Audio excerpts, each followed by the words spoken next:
Good morning, dear students. We were discussing the third chapter of your history, that is the Delhi Sultans. In our previous lecture, we discussed about how the Delhi Sultans they expanded their territory.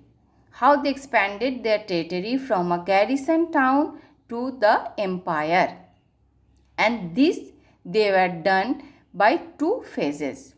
The first phase of expansion or the first phase of consolidation was done by the internal frontier, and during that phase of consolidation the hinterlands and the garrison towns were consolidated.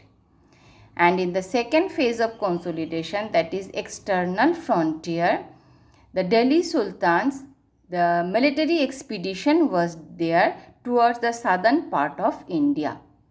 And by the end of Muhammad bin Tughlaq's reign, a large part of Indian subcontinent came under the rule of Delhi Sultans. Now we will discuss the next topic of this chapter. And what after the expansion of their territory?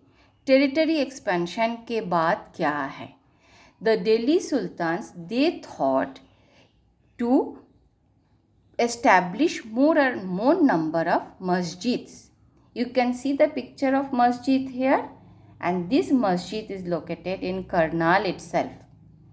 Next live class में you have to tell me about the location of this masjid. Okay. So Delhi Sultans ने क्या किया था? फिर उन्होंने number of मस्जिद और mask establish करने लगे. एंड मस्जिद क्या है? You know the mosque. Mosque is the English word and मस्जिद इज़ एन अरेबिक वर्ड. तो मस्जिद वो जगह है, the place where Muslim they offer their prayers to Allah, जहाँ पे मुस्लिम लोग जाते हैं और अपना प्रेयर ऑफ़र करते हैं किनको? अल्लाह को. अलग अलग रिलीजियन में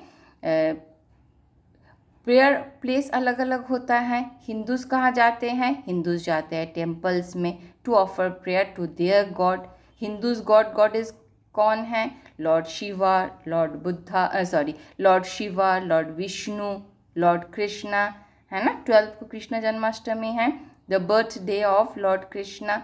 goddess Parvati, goddess Durga. Similarly जो क्रिश्चियन लोग हैं they go to church to offer their prayer to Jesus Christ. Jesus Christ is their Lord. जो बुद्धिस्ट है they go to monasteries to offer their prayer to Lord Buddha. जो Sikh people हैं they go to gurdwara to offer their prayer. They have 10 gurus. Guru Gobind Singh ji हैं, और भी 10 गुरुज हैं. तो अलग अलग रिलीजन में लोग अलग अलग प्लेसेस में जाते हैं और अपने अपने जो गॉड हैं उनको प्रेयर ऑफ़र करते हैं. ये छोड़ के भी उस टाइम एक कॉन्ग्रीगेशनल मॉस्क होता है. कॉन्ग्रीगेशनल मॉस्क मीन्स जो मॉस्क के आसपास के जितने भी एरियाज़ हैं उसमें जो मुस्लिम लोग रहते हैं वो फ्राइडे के दिन उस मॉस्क में इकट्ठा होते हैं और साथ में प्रेयर ऑफ़र करते हैं. जो मुस्लिम प्रेयर है उसको क्या बोलते हैं? नमाज भी बोलते हैं. सो कॉन्ग्रीगेशनल मॉस्क में उस मॉस्क के आसपास जितने भी लोग होते हैं वो गैदर होते हैं एंड दे ऑफ़र नमाज और प्रेयर टू अल्लाह.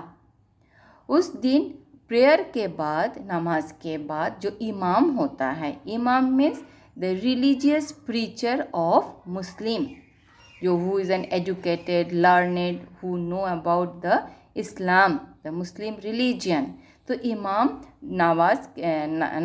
नमाज के बाद या प्रेयर के बाद जो भी लोग प्रेयर पढ़ने आते हैं उनको अच्छी अच्छी चीज़ें बताते हैं और रिलीजन के बारे में बहुत कुछ सिखाते भी हैं. और ये फ्राइडे के दिन होते हैं. अलग अलग रिलीजन में अलग अलग रिलीजियस प्रीचर होते हैं. जैसे हिंदू में प्रिस्ट होते हैं, क्रिश्चियन में पोप या फादर बोलते हैं, देन बुद्धिज़्म में लामा बोलते हैं, लाइक दिस.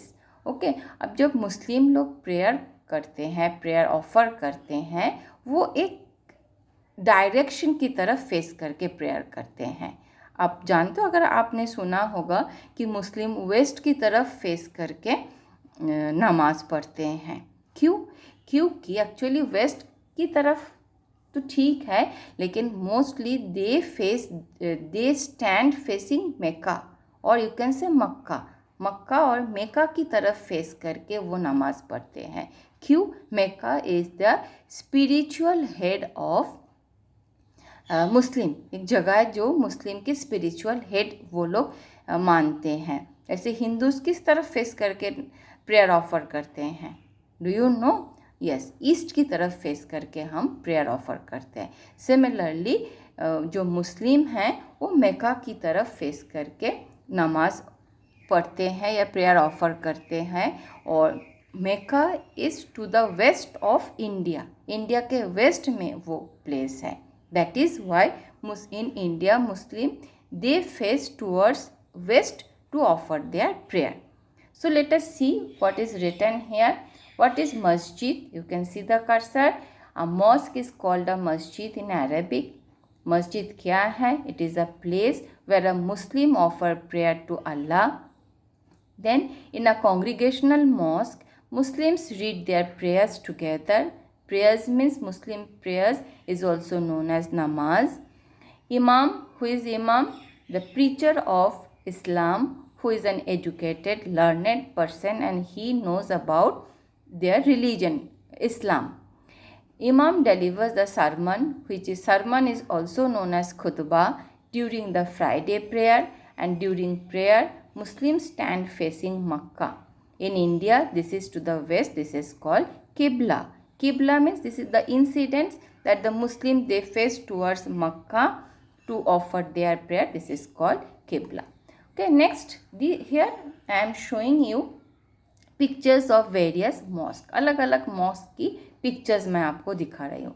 This is कुव्वत अल इस्लाम और कुव्वत उल इस्लाम भी बोलते हैं. ये किस mosque की picture है? This was the congregational mosque जो दिल्ली में फर्स्ट सिटी बिल्ड हुई थी during the period of Delhi sultans. उसमें ये कॉन्ग्रीगेशनल मॉस्क बनाया गया था. ठीक है, this is the picture of Begumpuri mosque. और ये कब बना था? It was build during the period of Mohammad bin Tughlaq. And this is the picture of Moth ki Masjid and it was build during the period of Sikandar Lodi. And the last picture of the mosque is mosque of Jamali and Kamali, and it was built in the late 1520s. तो next question comes कि इतने सारे mask को क्यों बनाते थे? अलग अलग जगह पे, अलग अलग सिटी पे, अलग अलग टाइम पे हर एक सुल्तान मॉस्क बनाते थे. क्यों? क्योंकि सुल्तान्स, दिल्ली सुल्तान्स ये सोचते थे कि they are the protector of Muslims, they are the preachers of Islam, they are the protectors of Muslim and Islam. वो मुस्लिम और इस्लाम के प्रोटेक्टर्स हैं, इसलिए ज़्यादा से ज़्यादा नंबर में वो मॉस्क एस्टैब्लिश करते थे. क्योंकि मॉस्क में क्या होता था, एक कॉन्ग्रीगेशनल मॉस्क की जो पिक्चर्स है इसमें क्या होता है, आसपास के जितने भी लोग हैं इसी में नमाज़ पढ़ने आते थे. इससे क्या होता है, इससे कम्युनिटी फीलिंग क्रिएट होती है लोगों में. Community feeling means sense of collectivisation. हाँ, हम एक है, एक ही रिलीजन से हम बिलोंग करते हैं. ये यूनिटी उस टाइम बहुत इम्पॉर्टेंट था. क्योंकि अगर आप देखोगे दिल्ली सुल्तान्स में 5 डायनेस्टीज़ के रूलर्स थे. कौन कौन थे?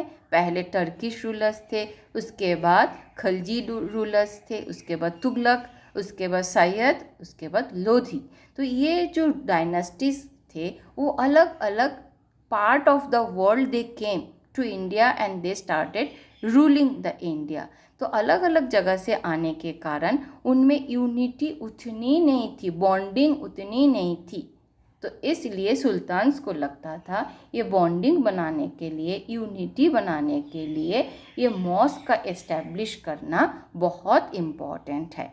Let us see what was the reason behind the establishment of various mosques. The Delhi Sultans built several mosques in cities all over the subcontinent. These demonstrated their claims to be protectors of Islam and Muslim. Mosques also helped to create the sense of a community, and it was necessary to reinforce this idea of a community because Muslims came from a variety of background. ना ये बहुत ज़्यादा important था. देखो, अगर if you look at the back, अगर पीछे से आप देखोगे, पहले वो एक गैरिसन टाउन में कन्फाइंड होते थे. उसके बाद गैरिसन टाउन को कंट्रोल करना, अलग अलग पार्ट में कंट्रोल करना डिफ़िकल्ट होता था. इसलिए उन्होंने क्या किया, टेरिटरी को एक्सपैंड किया, गैरिसन से एम्पायर बनाया. उसके बाद नेक्स्ट स्टेप क्या था? नेक्स्ट स्टेप था लोगों को यूनाइटेड करना और उनका जो रिलीजियन धर्म है उसको फिर प्रोपागेट करना, प्रोमोट करना एंड प्रोपागेट करना. इस्लाम को प्रोपागेट एंड प्रोमोट करना. तो इस्लाम को प्रोपागेट और प्रोमोट कैसे करते हैं? By establishing more and more mosque. तो इसलिए उन्होंने अलग अलग टाइम पे अलग अलग मॉस्क बनाए थे. Okay, thank you and have a good day.